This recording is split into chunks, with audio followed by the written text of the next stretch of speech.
Here with head coach Jason Weides from Concordia Men's Soccer for the preseason interview. All right, so I'm going to say a player's name, and the first word that comes to your mind is the word you're going to say, and I'll give you a few of them. Obviously, I'm not going to do all of them, but Kai. Responsible. Michael. Mike. Hair. Slade.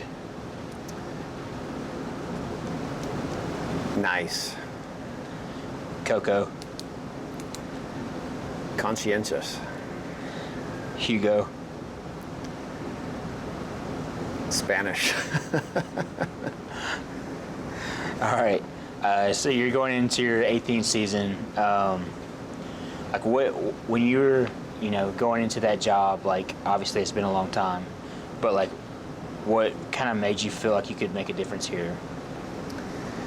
Yeah, I think I had obviously a great experience as a student athlete, and was fortunate to come back as an assistant coach, and it was about the time I thought I might want to get into coaching, and I was fortunate that the head coach stepped away at that time, and the door was open for me, and I guess I really felt like I had the backing of the players and the belief of the players, and you only know what you know at that age, and I was just young enough and just dumb enough to have this confidence, that I could make an impact, even though I was really green and I had a lot of growing to do, and still do. Like, we were always growing as coaches, as people, as leaders.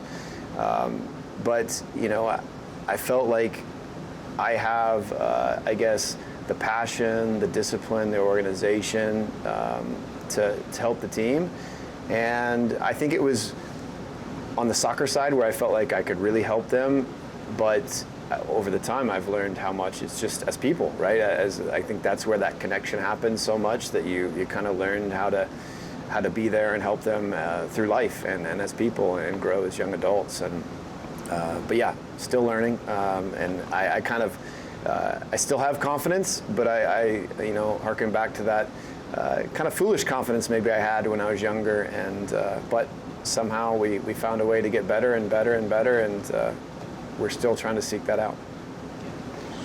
You guys got second in regular season and in the tournament. How do you kind of take that and really just learn from it and just take it into the next season? Because obviously it's a different team, but just take it into the next season. I think it's just having those expectations, right? That kind of coming in with the belief and the mindset as coaching staff, as players, as collectively as team, that we don't have rebuilding years. We have reloading years, and I think that's kind of what this is for us, is a reloading year. We graduated a really large class, and a lot of significant impact players aren't here that were last year. And I think, maybe that's a little scary for the team initially. There's so many new guys, and not knowing what that looks like, and the personalities and the skill sets, and bringing that all together quickly, because though we have a couple weeks before school starts, it's still not a ton of time, right? Like, we'd love to have 6 months to prepare before our first game.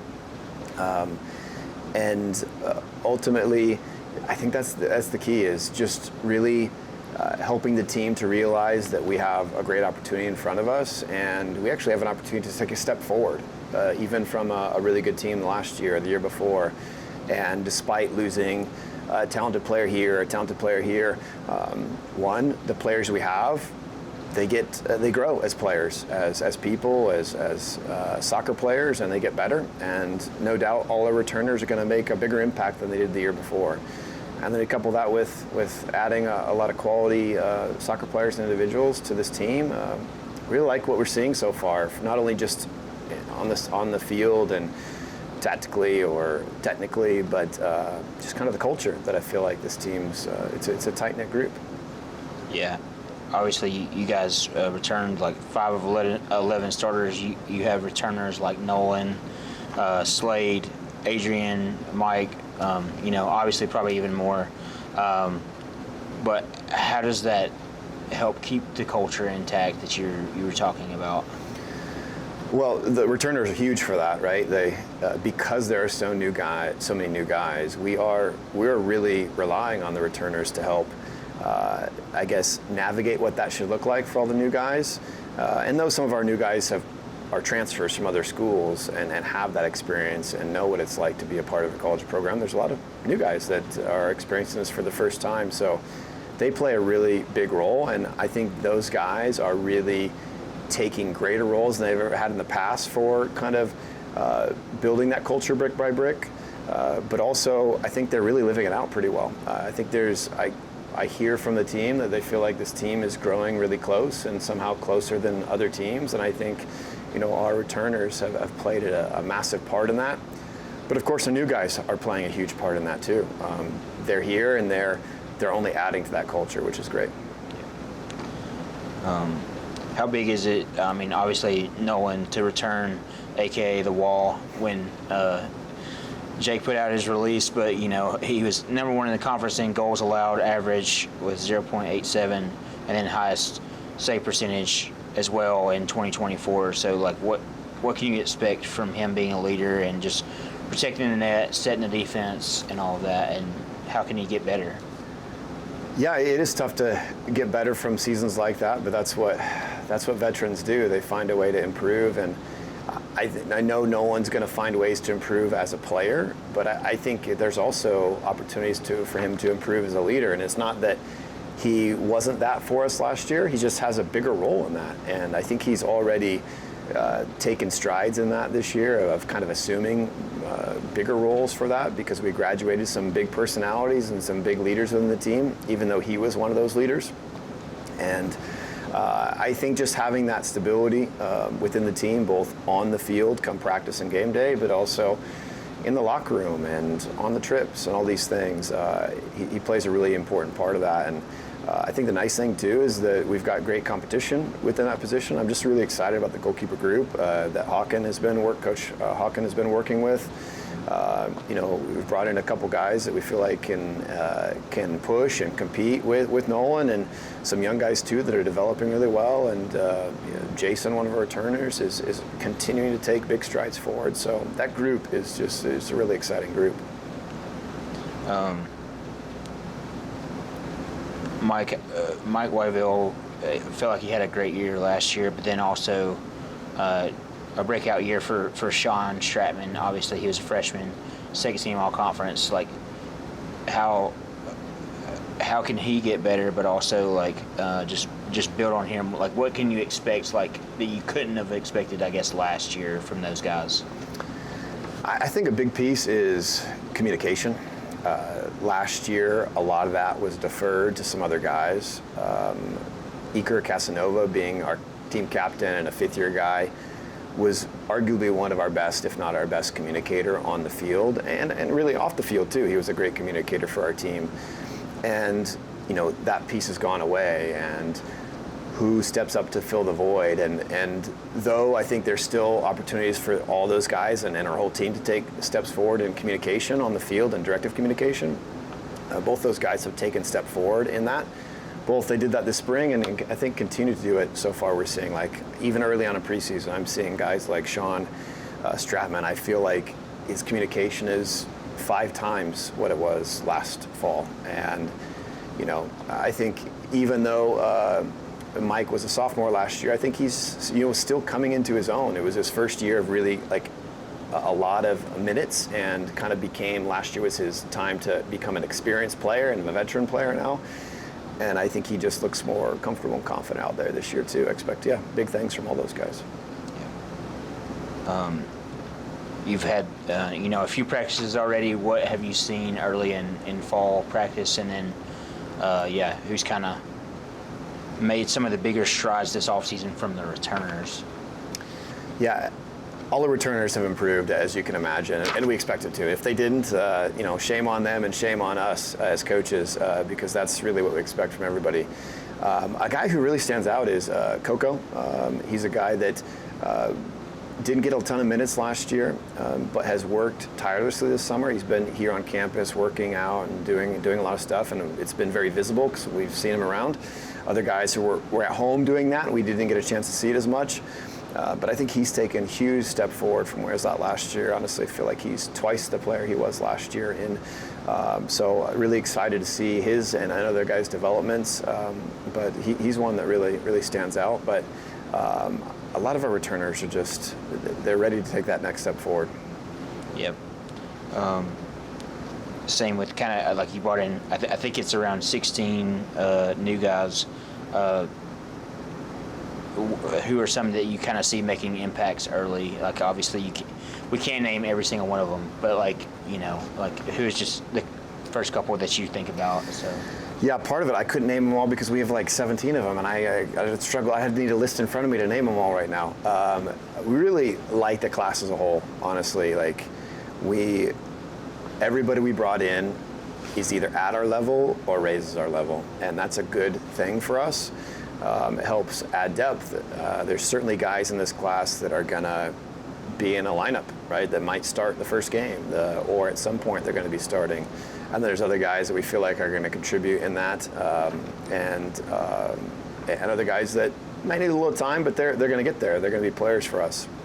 To throw out a couple names, we got a guy who came in with some experience. Nico is a transfer. We have another transfer in Jasper. And so anytime you get those transfers, Inigo is another transfer. He's a goalkeeper transfer that I think is really proving to be a good player as well, and a guy that will push Nolan for that spot. And we've got some local guys that have done really well too. Again, it's hard to not name them all, but I think Noah Rakowski's a guy that is really kind of stood out in these first few days.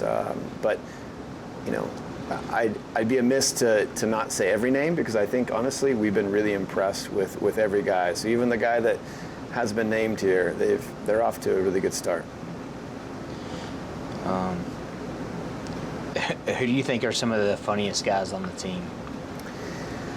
Yeah, we've got a few quiet guys that I think are kind of opening up a little bit, and you're starting to see that humor a little bit. But also a guy that we didn't see his personality come out as much in the recruiting process, that I think is a bit of a personality, is Nico, a guy from Germany.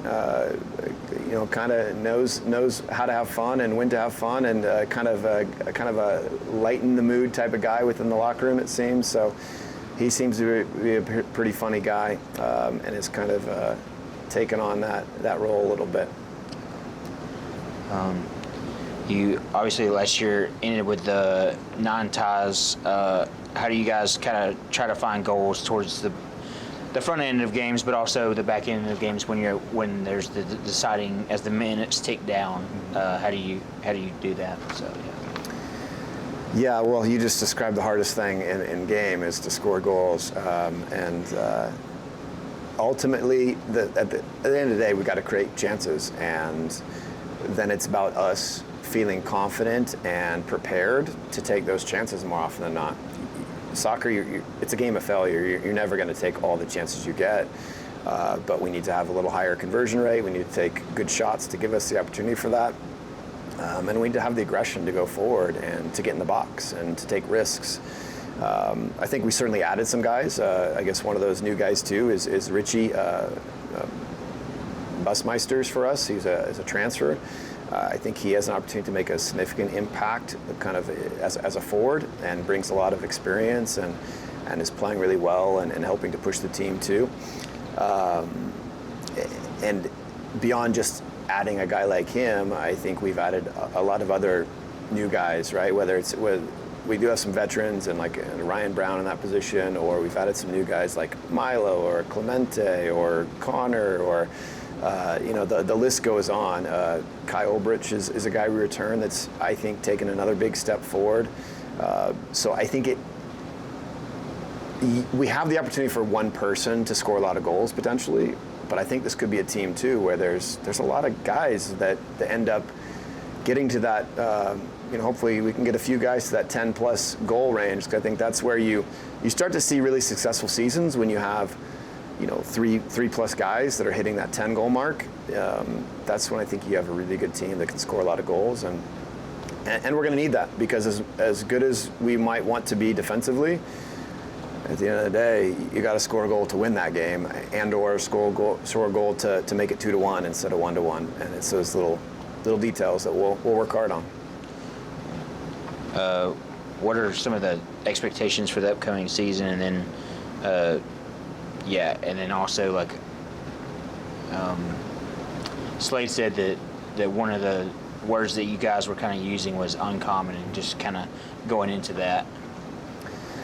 Yeah, we kind of chose that as our, I guess, mantra. There's a lot of ways to kind of unwrap that and use that, but if we want to get to where we want to go and to have the type of culture we want, sometimes we have to do the uncommon thing, right? We talk even in training, what's the common response to you missing a chance versus what the uncommon response is? What's the common response to when your teammate makes a mistake versus the uncommon response? What's the common response for, or what's uncommon when it comes to taking care of your body and recovery and making sure you're prepared mentally and physically for games? And it goes well beyond that. What's the uncommon thing about, building a strong relationship with your teammate? How do you go about that? And so for us, I think there's a lot of ways that we want to kind of dive into that over the season, and we'll explore that and learn and grow from each other kind of around that. But expectations are that we're a team that's competing for a conference championship. I say that not lightly. That's not easy. We have a really challenging road ahead of us, even though we've seen some promising things these first weeks. We haven't kicked a ball against an opponent yet, and our opponents are going to cause us challenges, and there's going to be unforeseen challenges that we face throughout the season, some of which are under control, some of which aren't. And ultimately, we've got a hard road ahead, and I think we're excited about this group's both desire, commitment, and resiliency to achieving those. So I think what we're seeing right now is a very competitive environment. Even our maybe inter-squad scrimmage, there's just this little extra competitive nature that we're seeing within this group, even though we've seen that in groups in the past. So obviously we talked about like why you chose the job, all the things, but how is this being the head coach for Concordia for 18 years been like? What has been one thing that's made an impact on your life? Because everybody always thinks about like, you're trying to impact kids, like which you are, but like how have you been impacted from being a coach? Yeah, a million ways. That's like, this is more than a quick little blurb of an answer. But I mean, one, it's all the people here at Concordia. I think that's one reason that brought me here in the first place as a student athlete and then as a coach is whether it's athletic leadership, whether it's sports information department, whether it's whoever else here at Concordia. It's like Bulldogs for Bulldogs, and it's just a rising tide lifts all boats, and people support each other and care about each other and push each other, and it really is a family here. And I think ultimately there's just so much support that way, and I've learned so many lessons along the way. I mean, when I say I look back and felt young and dumb, it's in part because of all the lessons that I've learned along the way. And it's not like, some of that's through personal observation and reflection, but some of that's through someone giving a better way to do it, someone challenging the status quo, someone supporting in a low moment, all those things. Certainly family, certainly friends, and players. Like, as coaches, we learn so many things through players, not just how to be a better coach, but situations in life. I learn about, we learn about players and we learn about life, and I find that I grow through even some of the situations that our student athletes go through. So what was one of the most fun things you did this summer? One of the things, we went to Great Wolf Lodge down in Kansas City, and my son's 6 years old, so he loved it, indoor water park, and we were there for a couple days, and went to a couple of places down in Kansas City, like the Science Center down in Kansas City at Union Station, and just did a lot of fun stuff down there. And it was, for a 6-year-old, he had a blast, and as a parent, it's fun to to kind of pretend to be a 6-year-old for a moment and be a kid a little bit, and to see the smile on his face. So that was one of the highlights of the summer. Yeah. Can you look at the camera and get us, go Dogs? Let's go Dogs!